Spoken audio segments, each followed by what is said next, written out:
प्यार से कहिए धन निरंकार जी। जिस प्रकार से हमारी सोच होती है ठीक उसी प्रकार से हम चला करते हैं। हमारे जीवन की सोच, हमारा रास्ता भी वही हो जाता है। जिस प्रकार से एक फूल है, किसी फूल के पेड़ को हम ले लेते हैं। एक इंसान उसमें कांटे देखता है कि इसमें तो बहुत सारे कांटे हैं। दूसरा इंसान कहता है कि कितना सुंदर फूल है। पेड़ तो एक ही है, लेकिन किसी को फूल दिखाई दे रहा है तो किसी को कांटे दिखाई दे रहा है। इसीलिए कहा भी गया कि नजर को बदलो नजारे बदल जाएंगे। नजर को बदलो नजारे बदल जाएंगे। दिशा को बदलो किनारे बदल जाएंगे। बार बार किश्तियां बदलने से क्या फायदा। खुद को बदलो हजारों बदल जाएंगे। आज यहां खुद की बात हो रही है, खुद को बदलने की बात हो रही है। हम अपने आप को कैसे बदलें, अपने जीवन को और बेहतर जीवन कैसे बनाएं। इस जीवन को सुंदर जीवन बनाने के लिए अपने आप को बदलना पड़ेगा। जिस प्रकार से इंसान जब कहीं जाता है तो उसकी नजर किसी वस्तु पे पड़ती है तो अपनी नजर से देखता है। सामने क्या है इसमें डिपेंड नहीं करता, हमको क्या दिखाई दे रहा है। जिस प्रकार से हम कहीं कपड़े के दुकान पे जाते हैं, दुकानदार बहुत सारा ढेर सारा कपड़ा हमको दिखाता है। दुकानदार के नजर में सारे कपड़े एक जैसे हैं, सारे कपड़े अच्छे हैं, लेकिन ग्राहक के नजर में वो एक कपड़ा जिसको वो भा गया, उसको सुंदर लग गया, वही लेता है। कोई इंसान आता है, कहता है ये कैसा है, वो कैसा है, वो कैसा है। उसी चीज को कोई इंसान आता है तो कहता है ये सबसे बेहतर है। आज हमारी नजर बदल गई। पहले भी हम सोचा करते थे, आज भी सोचा करते हैं। जिस प्रकार से एक गन्ना को हम ले लेते हैं,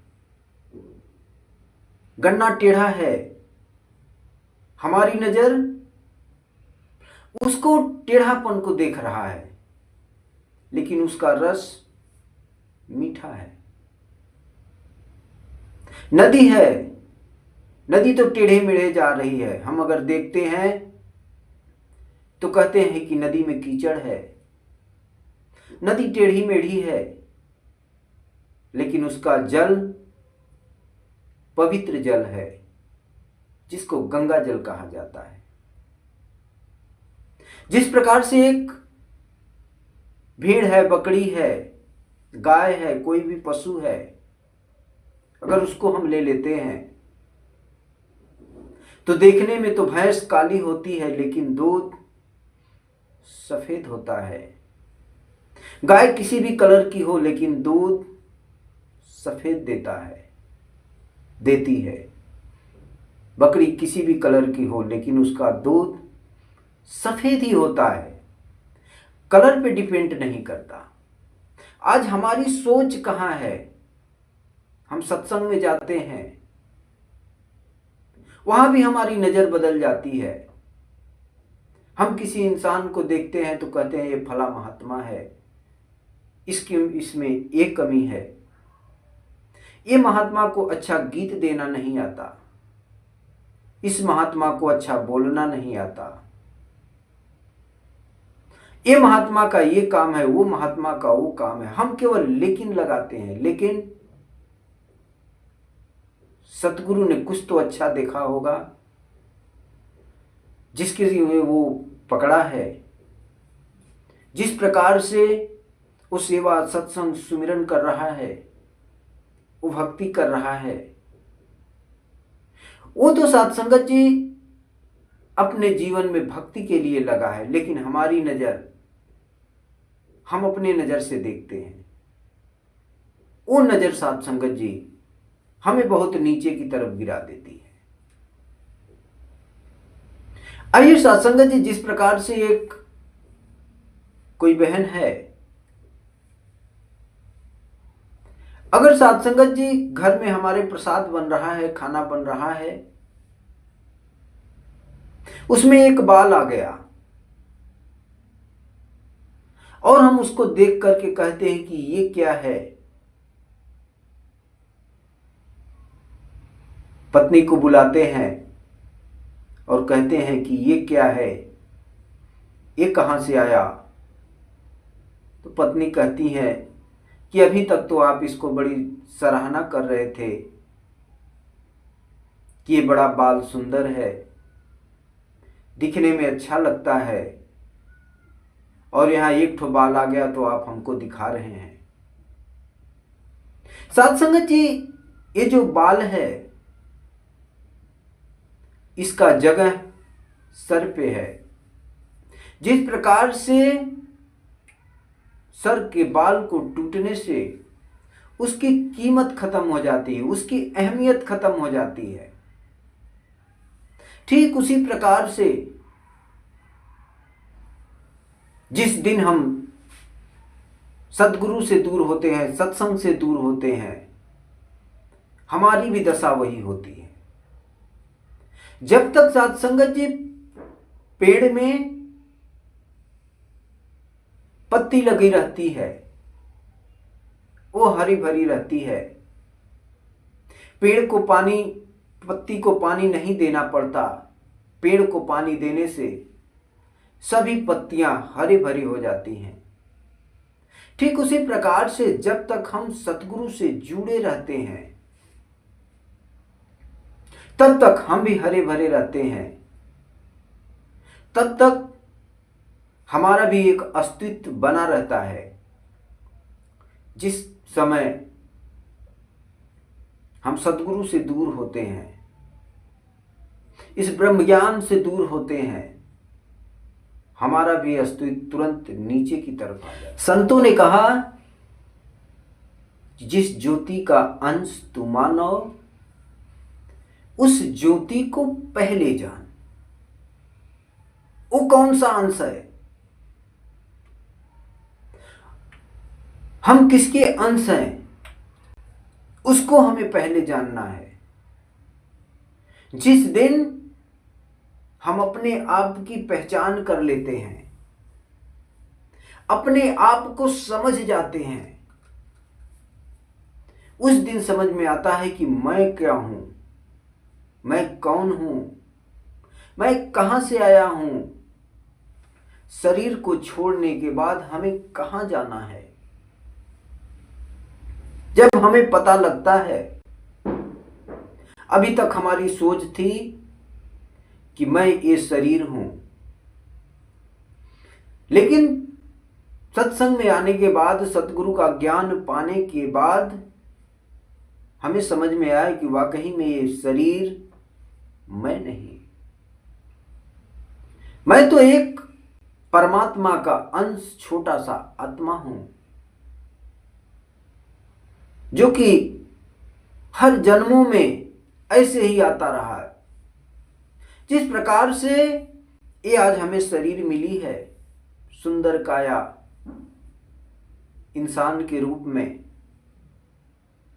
आज हमें ये भक्ति करने का अवसर मिला। ये जो हमारा जीवन है, जिस प्रकार से ये आत्मा और परमात्मा, जो भी जीव जैसा भी शरीर पाता है, ठीक उसी प्रकार से उसकी आत्मा वैसे ही काम करती है। जिस प्रकार से एक छोटा सा कीड़ा, उसमें भी एक आत्मा, वही आत्मा, जैसा वो शरीर पाया ठीक उसी हिसाब से वो काम करता है। यही आत्मा जब एक शेर का शरीर पाता है तो शेर के जैसा काम करता है। यही आत्मा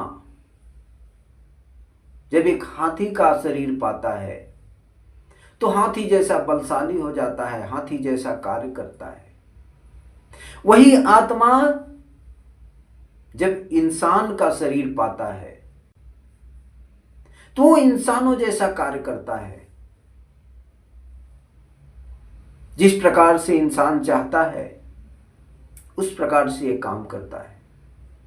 लेकिन जब जीवन में सतगुरु आता है, जब जीवन में सतगुरु आ गया तो इस शरीर की कीमत बढ़ गई। हमने अपने आप की पहचान कर ली। हमें समझ में आ गया कि मैं कौन हूं। मैं ये शरीर नहीं बल्कि एक आत्मा का अंश, परमात्मा का अंश आत्मा। कहा भी गया, साफ शब्दों में कही बात राज नहीं होती। साफ शब्दों में कही बात राज नहीं होती। वक्त के तमाचे में आवाज नहीं होती। समय है जी भर के कर लो भक्ति संतो। ये भक्ति किसी उम्र की मोहताज नहीं होती। आज इंसान सोचता है कि मैं बुजुर्ग अवस्था में भक्ति करूंगा। अभी हमारी अवस्था तो खाने पीने की है, अभी हमारी अवस्था तो कमाने की है। लेकिन हम सोच लें कि जब इंसान जवानी में ही चला जाता है, उसकी उम्र पूरी हो जाती है। कहा भी गया कि मंजिल तो थी यही वक्त गुजार दिया आते आते। मंजिल तो थी यही वक्त गुजार दिया आते आते। क्या मिला इस दुनिया से, अपनों ने जला दिया तुझे जाते जाते। हम सत्संग जी एक ना एक दिन उसी मरघट पे पहुंचना है जहां पे हर इंसान जाता है। वो कौन सा दिन होगा, कौन सा समय होगा, कौन सी घड़ी होगी, कुछ ठिकाना नहीं। अभी समय है। जो समय हमें आज मिला है, इस समय को हम कीमती बना लें। इस समय में हम भक्ति कर लें। क्योंकि सत्संगत जी, ये जो समय है, इस समय अगर हमने भक्ति नहीं किया तो हमारे जीवन से एक एक पल, एक एक क्षण निकलता चला जा रहा है, घटता चला जा रहा है। हम सोचते हैं कि हमारी शरीर बढ़ रही है, मैं बढ़ रहा हूं, लेकिन हमारी उम्र पल पल घटती चली जा रही है। एक दिन ऐसा आएगा कि हमारी उम्र समाप्त हो जाएगी, हम जहां के तहां रह जाएंगे। जीवन को रहते सतगुरु की हम परमात्मा को, ईश्वर अल्लाह गाड को जान करके भक्ति करें। ये भक्ति सफल होने वाली है। संतों ने भी कहा कि राम बुलावा भेजिया दिया कबीरा रो। जो सुख साधु संत में वो बैकुंठ न हो। आज कौन से सुख की बात कही जा रही?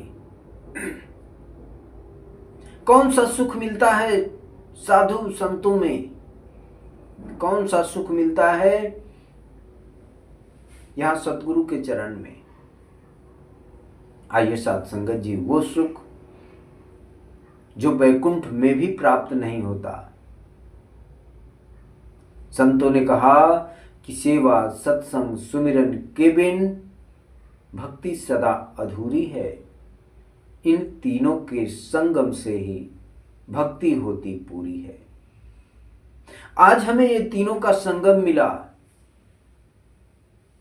जिस प्रकार से ये जो हमारा जीवन है, इसको सफल बनाने के लिए हमें भक्ति करनी होगी,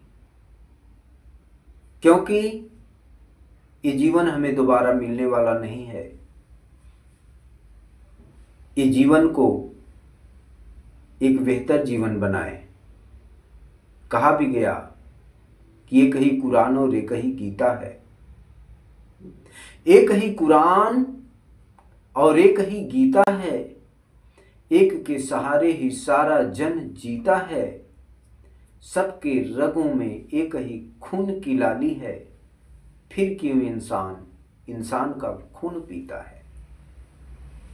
आज केवल भेदभाव में हमारा पूरा जीवन व्यतीत हो जा रहा है। केवल तू मैं में पूरा जीवन चला जा रहा है। गोरे काले का भेद, कभी ऊंच नीच का भेद, तो कहीं जात बिरादरी का भेद, कहीं मंदिर मस्जिद का भेद। केवल साथ संगत जी इस भेद को हम जान करके अपना जीवन बिता रहे हैं, लेकिन जब तक हमें ब्रह्म का ज्ञान नहीं मिलता, तब तक ये हमारा जीवन सफल नहीं होता। जब हमें ब्रह्म का ज्ञान मिलता है, तब जाकर के हमारा जीवन सफल होता है। साथ संगत जी प्यार से कहिए धन्यवाद।